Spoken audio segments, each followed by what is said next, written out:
welcome back to the Eden Room. And today I'm joined by the truly wonderful mother, author, and parenting coach, Kai Graham. Her book, The Teen Toolbox, is the basic essentials for every parent of teens. And if you haven't got it, go and grab a copy. It's available on Amazon and everywhere you'd expect to buy books. And so Kai is with us today because it's the summer holidays. And as we all know from Grease, the musical, well, that takes us summer back. loving, the heat gets a bit hot, the jeans get a bit shorter.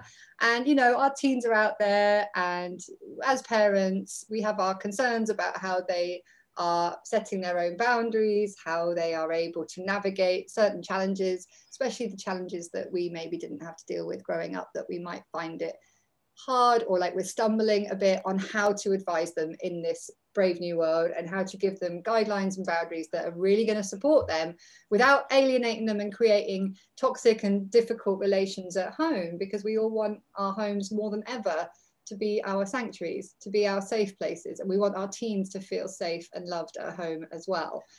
So Kai is a complete expert on helping you enjoy parenthood, not just endure it, and finding the joy and the magic and not becoming an enemy to your child.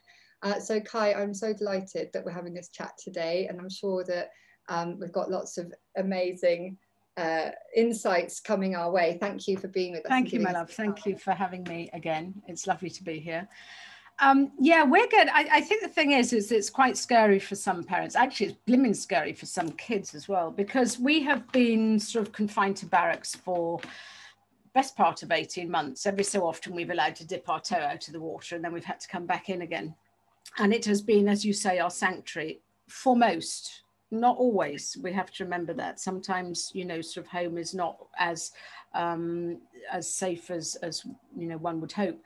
But we're looking at this sort of transition at the minute where suddenly this summer our kids are being given the freedom that they have craved for you know, for so long. And a lot of parents are sort of going, oh, what the heck do I do? You know, that they're sort of sometimes that you know, you might feel that they're a bit older in calendar years, but actually being closeted at home for the last 18 months, they might not still have the emotional intelligence for them to navigate what's going on out in the big wide world. And so we're going to talk about a lot of the things about opening up the conversations with your kids, which for many of us might be rather uncomfortable, be it about peer pressure, be it about sex, about drugs, about alcohol, about smoking or vaping, or just sort of getting themselves out of tricky situations. So we're going to talk about that. We're going to talk about how you can encourage yourself, but also your kids to set boundaries, as Kat was sort of saying, where you don't end up sort of tearing each other's hair out, but actually it's a sort of a mutual agreement, which is always a bonus, because as soon as we have collaboration or cooperation from our kids, we have collaboration, and it is about a compromise. You know, sort of, let's face it. I'm a parenting coach. I am very much child-centered. So if you are a parent who is my way or the highway, my house or my rules, please stick around. But what I'm talking about might make you feel as sort of a little bit uncomfortable, because I am very much, we need to put our kids first, not on a pedestal, not they rule the roost, but you know, my view is if you are dealing with, you know, if you have a family and you're watching this now or on the replay, then you're looking for support, you're looking for ideas, and your family, one would hope, is a priority. So it all boils down to communication. Let's just sort of start from the sort of summer point of view. Many kids, as I have said, are wanting to spread their wings and go out and find their friends because they feel sort of so caged in. There are also a lot of kids who are not wanting to do that. A lot of kids who have been comfortable staying at home. A lot of kids who have felt that their little sanctuary is sort of, you know, it has been their safe place, and actually it's quite scary, and there's maybe a bit of anxiety. You might have sort of seen it when they were sort of put back into school, but also about the holidays is, well, I haven't spoken to half my mates for so long, or what happens if I wasn't on a WhatsApp chat and I don't know what's been going on, or what happens if they've been doing more fun things than me, or what happens if they, I remember you know, sort of when I went away to boarding school, and a lot of my friends sort of, you know, didn't, and we all met up in the summer, and I was really surprised to see how, this was through puberty, many of them changed, and they looked different, and they were taller and thinner, or bumpier or hairier, and I just sort of felt just the same and square and boring, and oh my God, I didn't fit in, and I was always going to look like a squirt. And it was just that, all those feelings your kids will have. And I think the thing is rather than, which is our go-to, which is problem solving or trying to make them feel better. It's okay, you'll be fine. It's okay, don't worry. It's fine, don't cry, don't worry. And I think the thing is that our kids need to, as do we all want to feel, anyone in sort of relationships or as individuals want to feel loved, understood and respected. And our kids want to feel loved, understood and respected. And if they don't feel loved, then we need to work on that. Maybe start telling them for a start. But being understood is the big one, especially at teenage sort of puberty years, where they're sort of trying to work out who they are and where they fit in, and they're different to sort of families and their family and whatever. And I think the way we understand our kids better is by listening, which is a big one, and by communicating and by talking. So whether or not you're talking about schoolwork, whether or not you're talking about anxieties, whether or not you're talking about mates, whether or not you're talking about sex, drugs, drink, whatever, it's so important to navigate those sometimes tricky conversations. So we're going to be talking about that. This is so great. Okay, so I love that idea, and I'm starting that early with mine, with Ludo. I noticed when he came back from his dad's the other day, I didn't fully hear him out on a few things, and he was talking to me, and if I'm honest, my head was full of other plans and managing the holidays and juggling, and I realized I hadn't really heard anything he'd said, because to me in my brain I'm like trying to do important things, and he's just telling me about something he made on Minecraft. And in that moment, your words were in my ear, because I was like, but this is important to him. It's not interesting to me, but if I don't listen now, he's not going to confide in me with stuff that's important to him later. That's the whole thing. The thing is that we sort of, no, yes, that's fine. Yeah, and let me just get the tea on. No, yes, let me just do this. No, that's lovely, great, that's fine.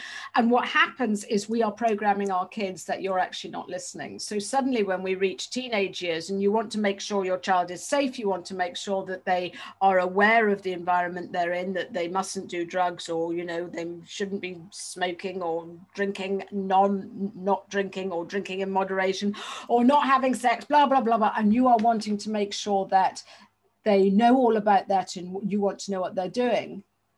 That for you is hugely important. I've trained them, one has trained them in the past that actually it does, you know, you're not really listening, you're not paying attention, and what they have to say isn't important. So why then are they suddenly going to go, oh, now she's going to listen to me? Because it's not going to work like that. So yeah, we need to hear about Minecraft. We need to hear about their favorite pizza topping. We need to hear about, you know, that they prefer one cuddly toy over another. We need to hear that sometimes I don't really want to go to school, and here's the reasons why. And it's by opening dialogue as early as possible. Now, it's never, ever too late, but it is easier the earlier you do it, Kat. You're quite right.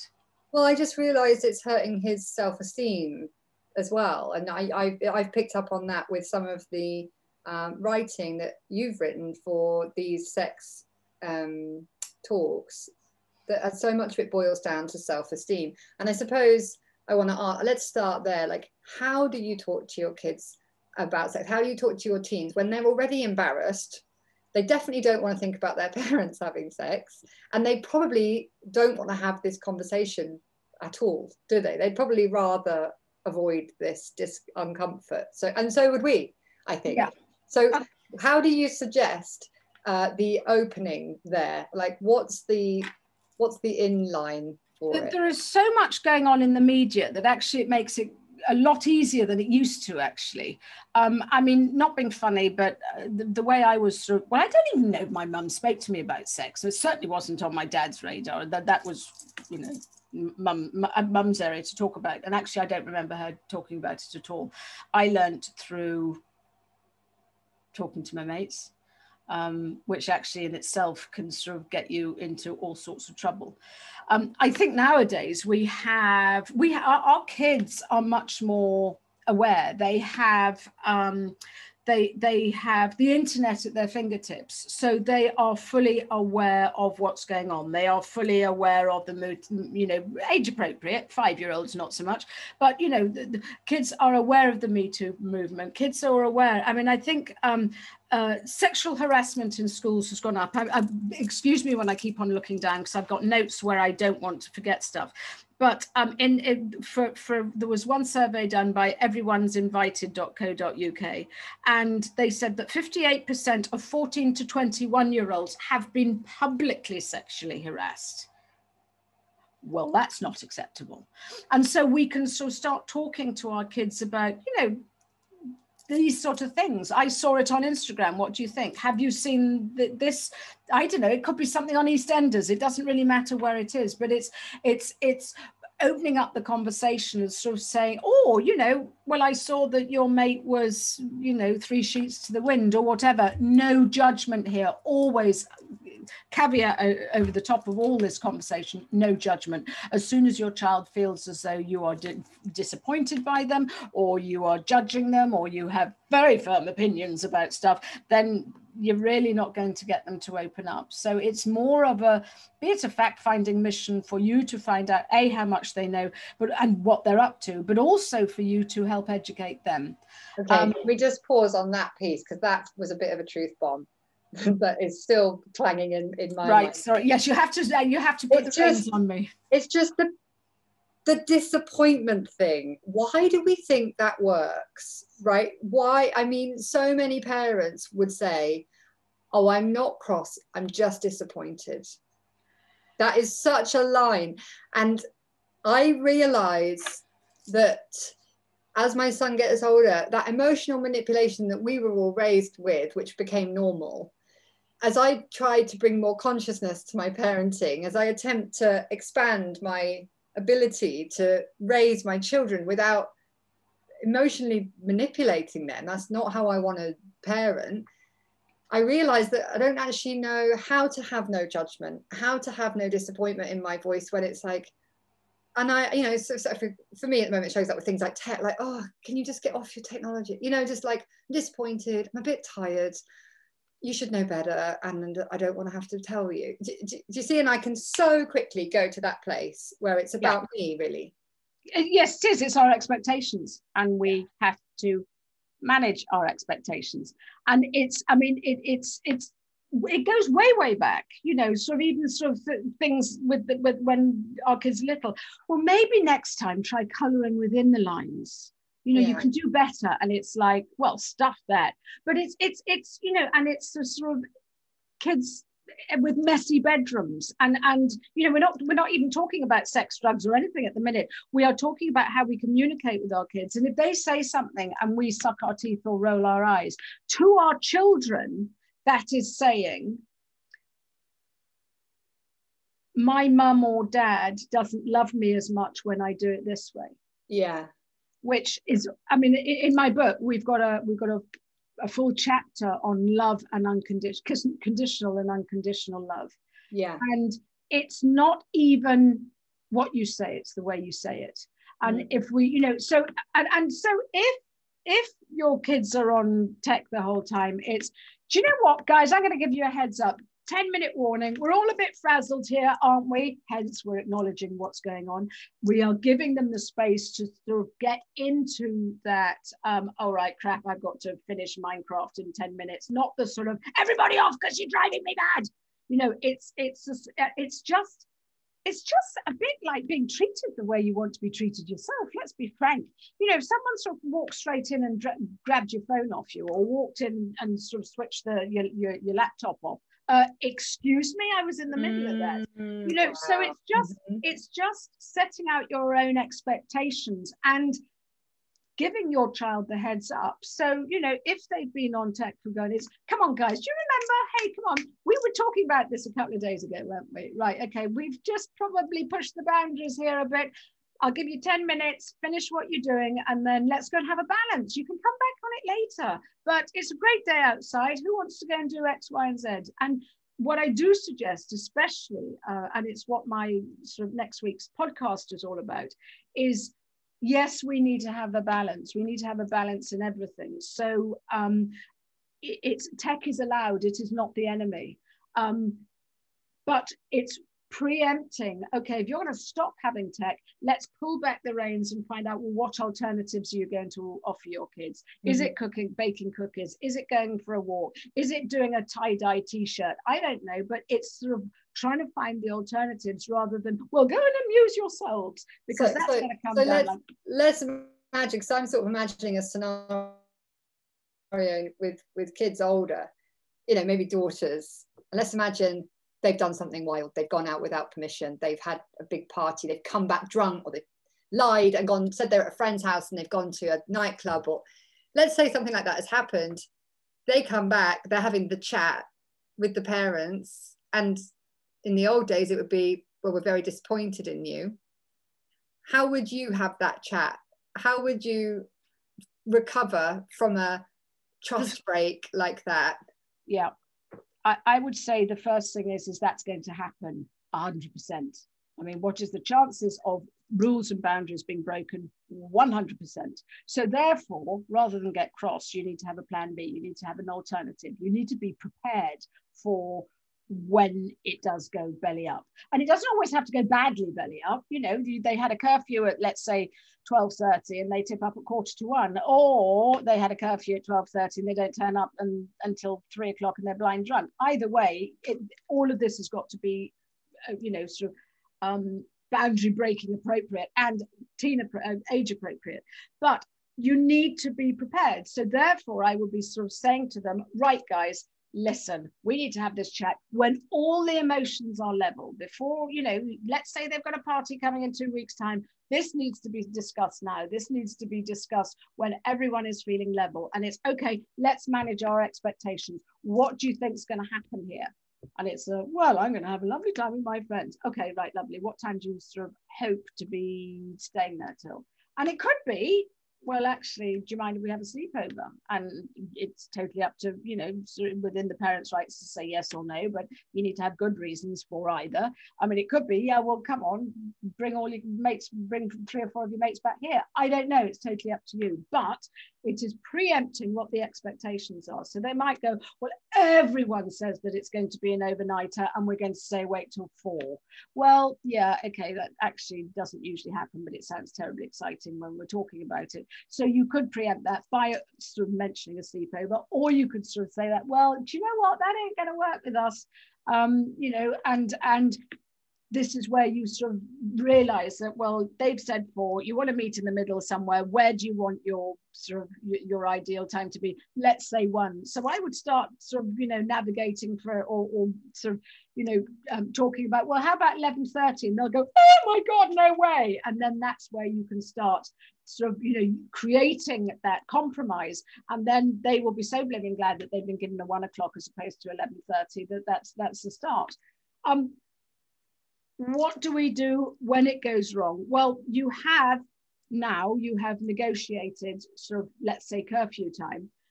I would also do the what ifs. So this is the problem solving. This is teaching your child to problem solve. And so, okay, well, listen, what would you do if your mate Sally got blind drunk and she sort of fell over and cracked her head? Oh, don't be so silly. That sort of never happens. Oh, my darling, it does. What would you do if, you know, sort of a boy started trying to sort of push himself onto you and it made you feel uncomfortable? What would you do if the taxi man was late or there were no taxis and you couldn't get home? What would you do if? And your child is sort of, I mean, you know, not being funny. I remember when Jack had his first party and he was pushing and pushing and pushing. And I mean, it so didn't bother us. And I for me, it was the more the merrier, but he was, we're going to do this, and we're going to have this. And by the end of the party, you know, in fact, it wasn't even the end of the party. It was halfway through. And he sort of said to me, remind me never to do this again.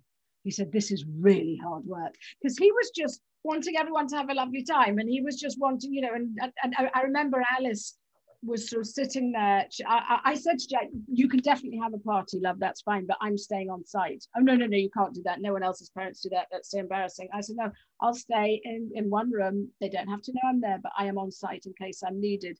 And Alice was my sort of my spy in the trenches. So she used to sort of rush in and rush out. And sort of, it's all right, they might need pizza at about 10, and that was fine. But she came running in one time and she said, now listen, don't be cross. And I sort of thought, oh, okay, what's going on? She said, Sally's been sick in the loo, but it's okay because Hannah's holding her hair and it's fine.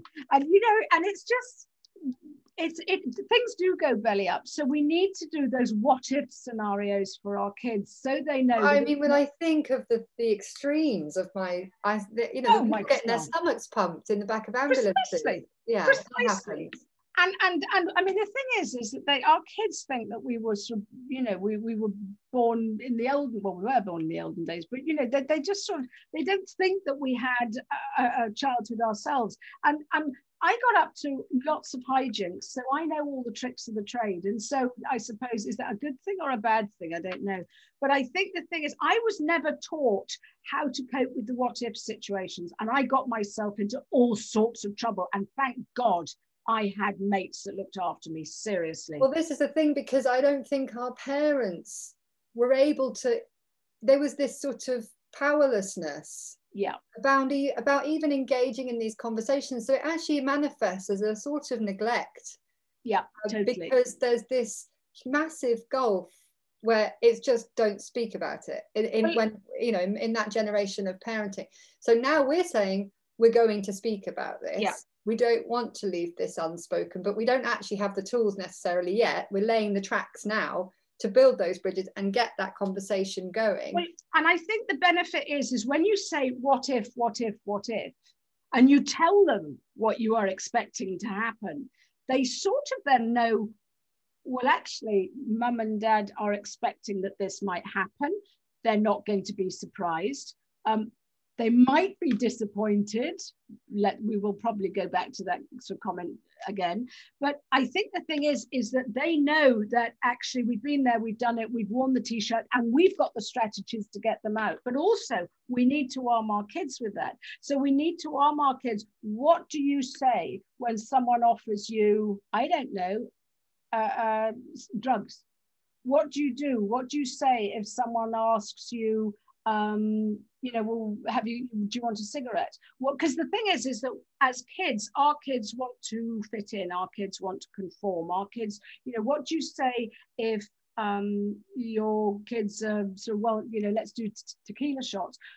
It's going back to what you were saying about self-esteem. It is basically talking now with your kids to say, listen, I can't wait for you to go to these parties. You've had such a blimmin' shit year. You deserve to go and let your hair down. But I need to make sure you're safe. And they'll go, oh, for God's sake, you're so lame. And it's like, no, this is non-negotiable. We need to talk about this. Does it make me feel uncomfortable? Heck yeah.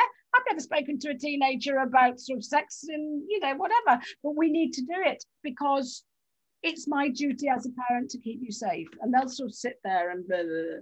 And a lot of stuff they will know and a lot of stuff they won't know. And it's important to work out what they do and don't know, to sort of save face as well. That sort of really helps. So they have a degree of knowledge and a degree of understanding that's going on, but also understanding what they stand for with their values. And sometimes you might have to do a bit of role playing for them to say, I've had sort of one girl who sort of said, well, oh God, there's no way I touch drugs. Oh God, no, and I sort of said, well, have you been offered them? Yeah, but I just say, no, that's not me. And she's so matter of fact about that. And then I sort of said, well, okay, well, what about other situations? What about drinking? And she went, yeah, I don't know how to say no, and it makes me feel a bit lame, and because I'd like a couple, but I don't want too many. And I went, oh, right, okay. So that is your sort of, that's a sticking point for you. And I said, right, okay, well, you could sort of, nowadays, kids, you know, if you could nurse a bottle of beer for God knows how long, and people don't recognize if it's the same one or a different one. I think the thing is, we all think that we're under the spotlight, and all kids are worried about themselves. So you could stand there with a bottle of beer or a, you know, whatever you're drinking at the time, and you don't actually have to take huge, massive, great sort of swigs of it. You know, you can just look like you're drinking, or you can do the, oh my God, no, I've got tennis camp tomorrow and there's not a mission, or I've got to drive my nan to wherever, and I need to have a clear head for tomorrow. And it's just creating a different story and having that, you know, even role playing it with your kids to say, you know, what would you say if someone offered you sort of drugs for the first time? And it's giving your child, you know, because some kids are more malleable than others. Some kids are easily swayed. Some kids, you know, and sex is a big one. Consent is massive. And it's trying to get your child to sort of work out, well, what would be their response if, you know, they were, I don't know, snogging with someone else, and then that someone else was wanting to push it further, and your child felt uncomfortable. You know, how do they get out of that situation? And I mean, you know, one thing I would sort of, you know, I'll give you a couple of sort of situations now is, listen, just hold that thought. I'm meant to be sort of going home at 11:30, but I'm going to go and text my mum and say that I'm staying at Stacey's tonight. So I'll be back with you in 2 minutes. Just give me 2 minutes. And then there's sort of whoever it thinks, oh, that's not lucky, lets them go. And then you can go around looking for your mate and going, I need to get out of here. I'm feeling uncomfortable. Or it could be sort of something, you know, it doesn't matter. It could be sort of something along the lines of, oh, well, I'm meant to be staying at Stacey's. Stay there. I'm going to say to Stacey that I'm coming back with you. Is that okay? And rather than just doing the, no, I don't want this, or even, God forbid, sitting there and saying nothing and just being railroaded into doing something you don't want to do. It's how do your kids get themselves out of a situation that they don't feel comfortable in, because that gives them their power back. That empowers them to, yes, go and have fun, yes, go and, but they know where their own boundaries lie, and they know that they have the backup. Once the thing is once you have discussed this with them, and I've got a strategy in my book which is called the X Plan. It's and we'll explain it in a minute if we've got time, but it's a matter of having had these discussions with your kids, going, all I want is for you to be safe. So if you call me at, you know, sort of 1 in the morning, if you tell me that the taxi hasn't showed up or you left it too late, I don't care. I want you safe. I want you to be okay. And so then your kids are not sort of going, oh my God, what happens? I mean, so many times I've sort of got the phone call going, listen, can you come with this? And shows how old I am holding a phone like this. You know, can you come and get me because Patrick's not doing so great? And it was like, right, come on, Patrick, let's get you home safely. Oh, I'm so sorry, Mrs. Brown. No, don't worry, it's Kai, we'll just get you home safely. And my kids knew that, okay, it was not as planned, but I think they need to know that you are their safety blanket if and when things go belly up, because they're teenagers and they will. And the whole point is when I remember, you know, sort of a couple of times, and I had sort of, you know, sort of one lad wasn't doing very well, and Alice was sort of sitting in the car sort of helping him, and she just sort of said, now then, listen, don't worry, you'll get the learning out of this tomorrow morning. And I just thought, that's it, that's what kids need. When they make their mistakes, they get the learnings from it. They don't get learnings when things are going according to plan. But the thing is that we need to make sure that those learnings are still keeping them safe. Yeah. Be it drugs, be it consent, be it whatever it is. We need our kids to realize it's a minefield out there, and are we equipping them properly to go and negotiate that? Yeah, I love this. So on the one hand, we've got this really sort of autocratic, tyrannical, controlling parenting, where it's you do as I say and it's my way or the highway. Over here, we've got the sort of neglectful, permissive parenting of almost just turn a blind eye, don't really know how to deal with this, go into, you know, helplessness, overwhelm, powerlessness, yeah, and just held your hands up sort of thing, or whatever, do what you want. And then in the middle, it's like this tough but loving, clear, and it feels like, let's go back to that scenario. So you've been rung, you've got the child home, that child's parents the next day, they have that chat with her in the morning. And how does that chat go down? I mean, is it a question of what did you learn from this? No, you start off, needs to be some consequences? There need to be consequences. And do you know, invariably the consequences are they had a sleepless night going, oh my God, what the hell am I going to do, you know, tomorrow morning? But the first thing is to, how are you feeling? Because invariably, I mean, you're either going to get one of two responses. Fine, which is the bravado, or you're going to sort of get the sniveling sort of and the relief that they got home and the relief that everything's okay. So I would start off by just asking them, how are you? How are you feeling now that it's all over? Or it might not all be over. You don't know what's been going on. So because you don't know what's going on, I would then sit down, and it depends how, you know, sort of serious the situation is, but you're on a fact-finding mission. And if you sort of sit there and go, I told you, I knew this would happen. I knew it'd end in tears. You know, if only you'd done what I'd said, then it would have been all right. But you never listen. And then now you're going to be banned now. You're not going to have no parties for the rest of the summer. Okay, well, how much is your child going to divulge there? And how much is your child going to learn? Well, I'll tell you what they'll learn. They will learn to lie. They will learn to go underground. They will learn that, okay, if there's another party on, then they're going to pretend to be at Sir Patrick's house for pizza night, and they're not going to tell you anything, and they're going to, you know, so it is a game, but it's a game sort of working out, well, who holds the aces?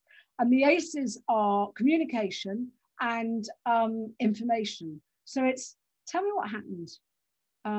You called me, or you came home in this state, or whatever it is. How did it get to that? Can you remember? Do you know what happened? And they sort of will start invariably giving you some information. And it's, the thing is by finding information and by talking to them, it's trying to work out for them to realize, okay, I really shouldn't have done that. And it's so, okay, well, listen, I don't want this to happen again, love. So I really don't want it to happen again. What would you do live differently next time? You know, blah, blah, blah, blah. And so you will go down that avenue of what problem solving on how it could happen differently. Now, if you have had the conversation 2 weeks earlier that I suggested you do have, you will have discussed the what ifs, and you will also have discussed the actions have consequences. So you will be able to sort of say, so listen, it went a bit belly up last night, didn't it? And you know what's coming, don't you? And, oh, you're going to ban me from, you know, not the whole summer is cancelled. That's not fair, and it ain't going to work. And also not, you're not having your phone for 2 weeks, because, you know, let's sort of say your darling daughter drank too much and was sort of sick in the rosebud. Her phone is not a related sort of punishment. The punishment is more, the punishment has to fit the crime. So it's more along the, I mean, I remember a friend of mine, we were quite naughty, and I remember she was meant to get home at, I think it was 11:30, and at 4 o'clock we were all sitting there drinking sort of something from my dad's drinking cabinet, and there was a knock at the door, and it was my mate's dad standing there in his dressing gown and slippers, and he just stood there and went, "Don't talk, start walking." And she was just terrified.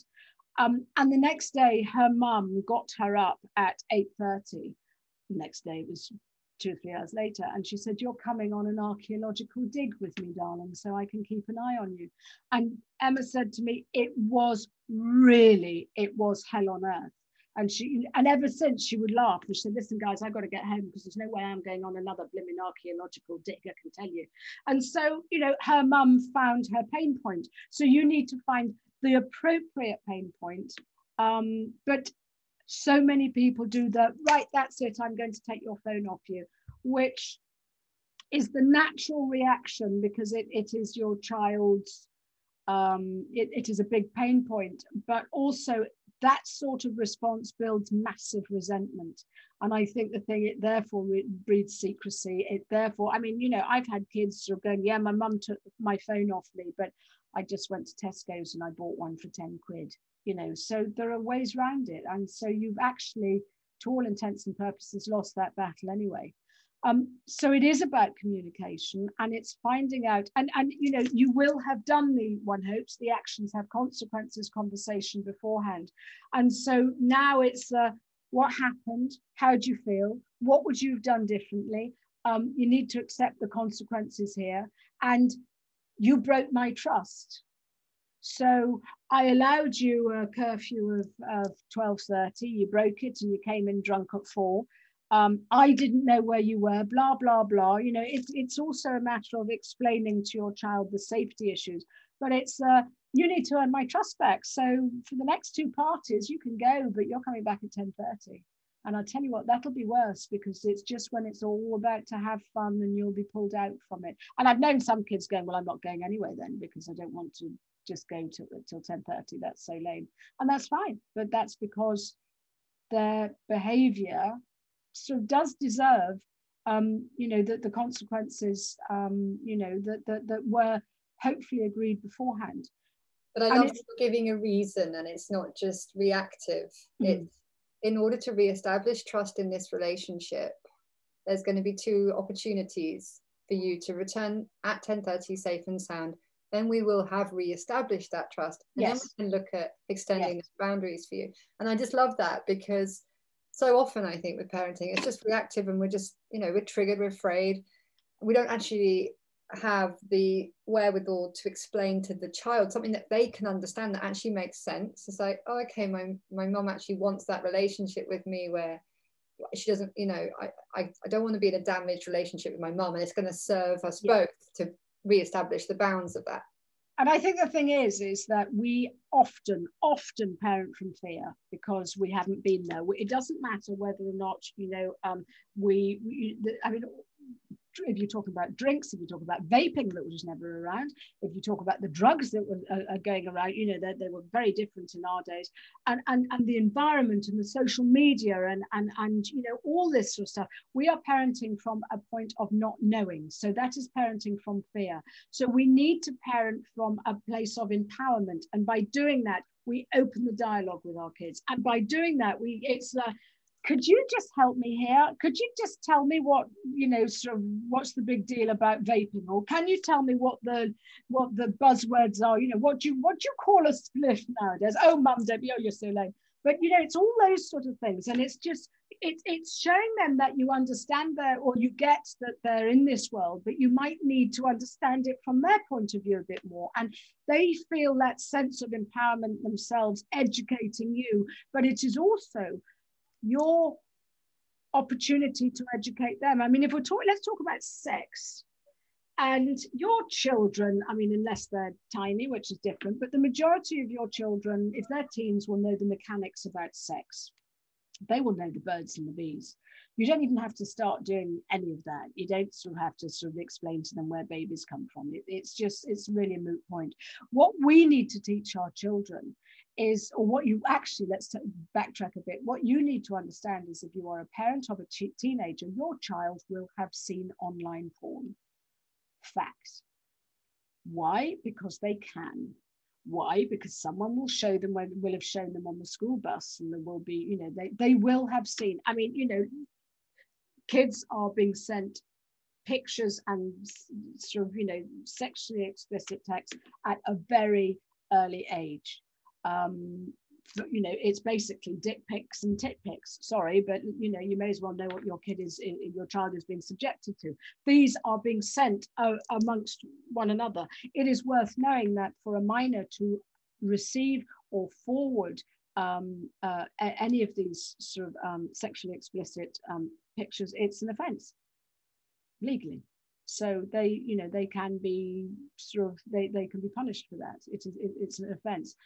But it's also, for many kids, it's a sort of norm. Oh yeah, I just delete them. I'm not interested. Yeah, this guy sends them the whole time, and you know, and no, it's not acceptable. But for many kids, that's a norm. For many kids, pornography is out there. It's normal, but it's part of their lives. And what we need to sort of say, okay, let's talk about porn.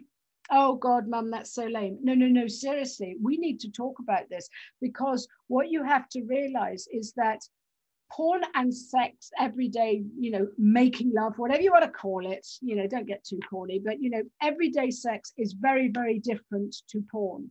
And, you know, the majority of sort of, you know, porn that your kids are likely to see, everyone is hairless, everyone is pert and, you know, sort of beautifully sort of, you know, I mean, they've even got their abs airbrushed and things. And sex is very loud, very noisy, very, it's just in your face. And what our kids have to realize is actually there is such a thing as valuing yourself. There is the opportunity to say no. You don't actually have to do stuff that people are saying, well, look, they're doing it on here, on the screen. This is normal. So why aren't you doing it with me?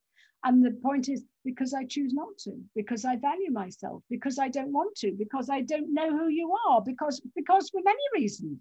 Yeah. And our kids, it's almost giving them examples, isn't there? Like, it's a bit like WWE. It's a performance. It's totally. A performance. It's an industry. And then you can pierce that veil of, you know, fantasy. It's not reality.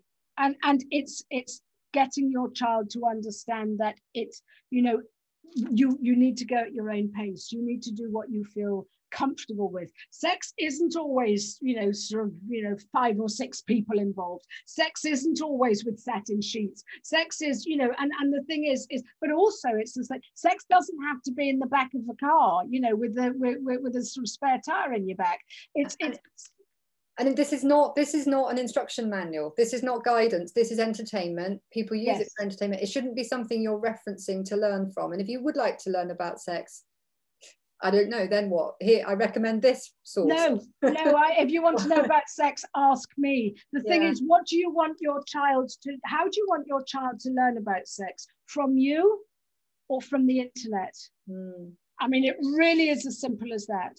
And, you know, imagine sort of, you know, if they sort of typed in stuff. I mean, there's sort of young boy I spoke to a while back now, and he was mortified. He's had anxiety because he, and trigger warning here, I'm going to use sexually explicit language, and he basically sort of was sort of made to feel very, very foolish on the bus. I think he was about 12. And they were all talking about sex, and they sort of asked him if he knew what a blowjob was, and he sort of said, "Oh yes," and said something that made everyone absolutely sort of converse into absolute hysterics, and thought it was so funny that their mate hadn't a clue what he was talking about. So he went onto the internet and typed, "What is a blowjob?" Well, can you imagine the pictures he saw? So how do you want your child to learn? How do you want your child to understand? Okay, so then, this is my prudishness probably, but if my 14-year-old daughter asks me for sex advice of giving blowjobs or something, I honestly don't know how I would be able to deal with that conversation, if I'd be able to deal with it very well. Mum, would you tell me how to give a good blowjob? I think the answer is, darling, if you don't know what it is, I don't think you're ready for it. But say your daughter's sexually active and wants to have those conversations with you, but you're so, you know, you're not in a place where you really even want her having sex. Is the conversation then, can we just slow down? Can we talk about how you're feeling? Can we? Well, this is fine. I mean, the question is why do you want to know? And it's, well, because let's call him Pete. Pete and I are really close, and we want to sort of take it to the next level, right? A, sweetheart, I want you to be safe. So let's go through and we'll talk about all that. And B, I want to know if you're ready for this, if you're emotionally ready for this. And so you go along those the sort of conversations of, you know, we don't have to sort of say, is he the one? Though some families would want to talk about that. This is totally up to you. It's, is this the right stage for your daughter? Because you could, you can sort of say, do you know what? To be brutally honest, legally, you shouldn't be doing this. And so you can go down whichever avenue you like, all without judgment. But I would just sort of say, okay, well, if she wants to sort of, if she wants to say, Mum, will you tell me how to, how to give a good blowjob? Really unlikely conversation, to be honest, but she might want to know what it is, or how do I make sure I'm good at this? I think the answer is, well, you take it really slowly and you communicate with the other person that you are with. And it's a bit like sort of, it's talking about sex. Sex is meant to be communication. Sex can be fun, and but it's sort of, sometimes it's, well, does this feel all right? Or do you like this? Or how much longer are you going to take? Or whatever. And it's a matter of telling your daughter, sweetheart, I can't tell you what's good, because what's good for one person is not so good for another. Okay, so that's a great get out clause. But it could be, I mean, let's get a slightly more graphic. One guy might like hands and one guy might not. I don't know, but it's a matter of saying, I think if you're going down this route, I need you to be safe. I need you to feel safe. I need you to feel as though you're within your zone of being able to deal with this. And what happens, sweetheart, if he sort of gets very aroused and thinks, damn this, I just want to have full-blown sex, and you go, what do you do then? Because to have the act of sex or sexual contact, it doesn't always have to be, I mean, in my day, it was first, second, third, fourth base, but it doesn't always have to end in sort of penetration. It could be a bit of a fumble, and that could be enough for the time being. It could be, so. I'm just thinking, if a parent says, I don't want you to Google, I want you to come to me, I can imagine some of the resistance would be, yeah, but then I have to deal with the reality of her coming to me. And what if I don't actually feel set up to answer those questions? And the way you've described it feels very loving and a much more expansive conversation. I think I mean, let's use, sorry, I hope if I'm offending someone, deal with it. Let's talk about I don't think we can afford to get offended. And no, I think that's on a teen sex show, and don't can't go here. How are they going to go there with their teenager if they can't go here with us? Precisely. Now? And I think the thing is that not being funny, I mean, unless it's the 12-year-old who didn't know what a blowjob was, where all you have to do is age appropriate and explain what it is. I think the majority of kids will know what the various acts are. I mean, not being funny, there's a couple of times, I mean, I've sort of, in all seriousness, there's that game Cards Against Humanity, and it's a teenage game. It's for sort of broad-minded families, and there is language in it that I didn't understand. And I got to the sort of stage when I sort of went, guys, what does this mean? And they were going, oh my God. And my daughter would go, right, Mum, and she would explain it to me. And Jack would just sort of say, I can't even tell my mother what that means. Mum, go and Google it. And I'd sort of sit there and Google it and go, oh my God. So our kids know more than we do, invariably. What they don't understand, and is what is our role to teach them, is the emotions behind it all. And so it's the emotions and the feelings, and why is someone wanting to have sex that quickly? Why is someone wanting you to take ecstasy? Why is someone wanting you, and how are you equipped to deal with it as you're you're talking to your child? How can you deal with it, and are you ready? Do you really want to take drugs? No, not really. Well, it doesn't interest me. Well, when would it get to a point where you might think of saying yes?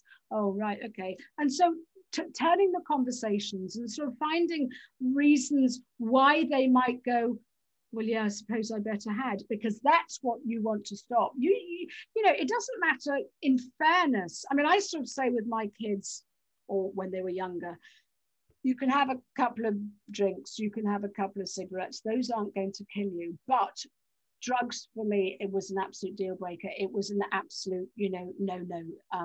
And because I know that one bad whatever hit could leave them in a vegetative state, or could, worse still, could kill them. So I was doing absolutely zero tolerance for that. But it, you know, when you're talking about other things, it's I know you're going to do a bit, but are you emotionally equipped to deal with it? And are you able to have those values to say, no, I'm all right, you're okay, or I've just had one, or oh my God, no, you know, and it's all right, I can't go because I've been picked up in half an hour, or whatever it is. It's giving your children the language that they need to be able to feel comfortable in themselves, that they are making the right decisions for them. And I think that's the important thing.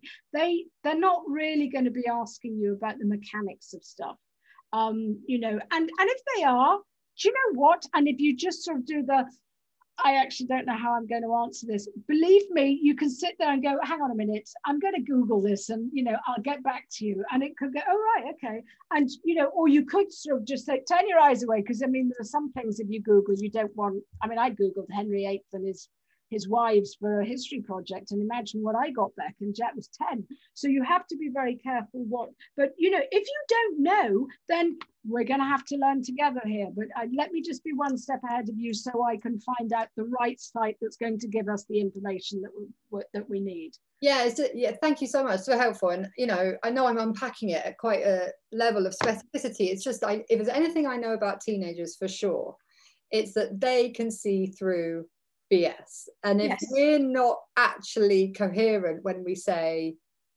this is something I'm available for, this is what I'm here for in your life, I'm here to be at your side, I'm a friend, I'm a guide, or you know, whatever. If you're establishing a new relationship with your teen where you're opening that door to say, I'd rather you had these conversations here than had them with Google, I just know that they will smell it a mile off if they're not really congruent. Well, I do remember, you know, sort of, I remember one of my kids asked sort of, you know, a friend, thankfully I knew the answer, but they asked me a sort of, you know, a question about sex, and I just sort of, and I sort of looked at them and I went, this is really embarrassing, you, isn't it? And he was, oh God, yes. And I sort of said, listen, that ain't half as bad as, imagine me and Granny having this conversation, going, oh my God, did you have to talk to, oh my God. And then they suddenly realize, oh, okay, well, if Mum had that conversation with Granny, you know, and then it sort of puts it all into perspective, do you know what I mean? Yeah. And it just... One of the things I love is that it feels everything is couched in this love. It's like they get that they're loved through the process.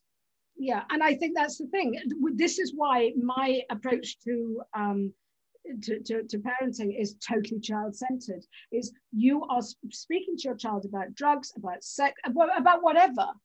And I think the thing is what we have to remember is your end result is to have a well-adjusted, safe, happy young adult.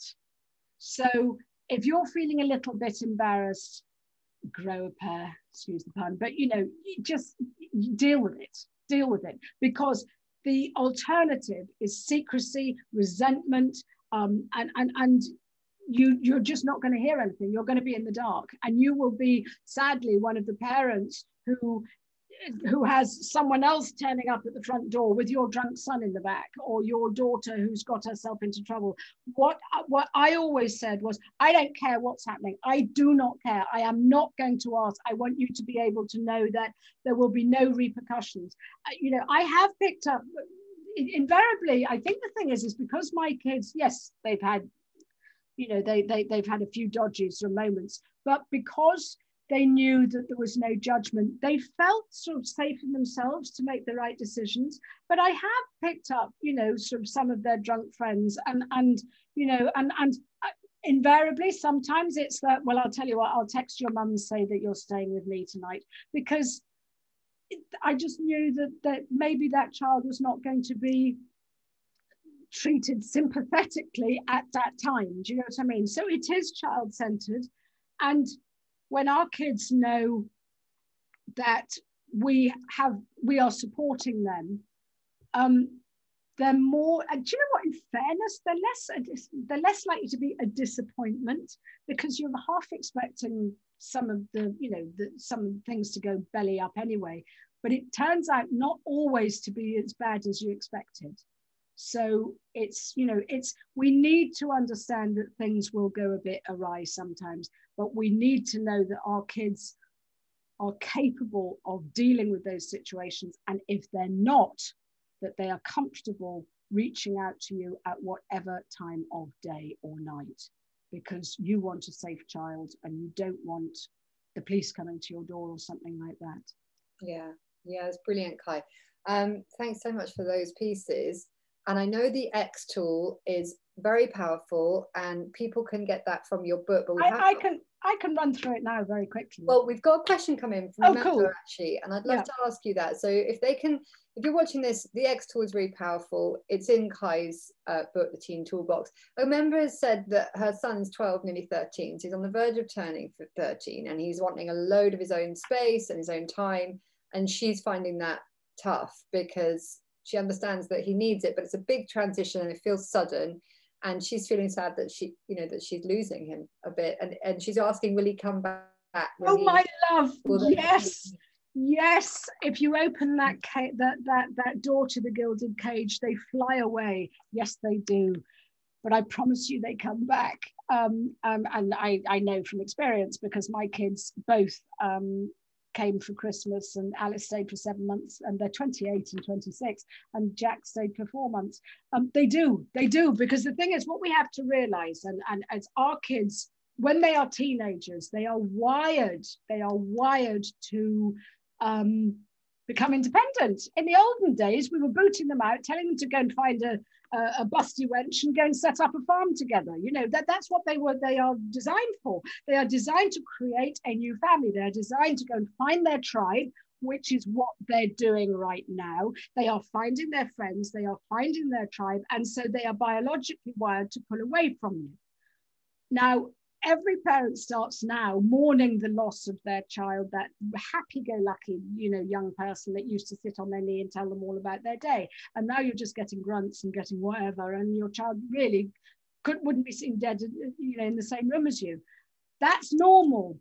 But if you give them the space and do I know that this is natural, I will give you the space and I trust you not to abuse it, then you'll get a little bit more space. It's a bit like when we're sitting there and doing that, oh my God, shall I let my child go on the school bus for the first time, or maybe not the school bus, or the bus downtown, and shall I allow them to go and meet their friends? Yes.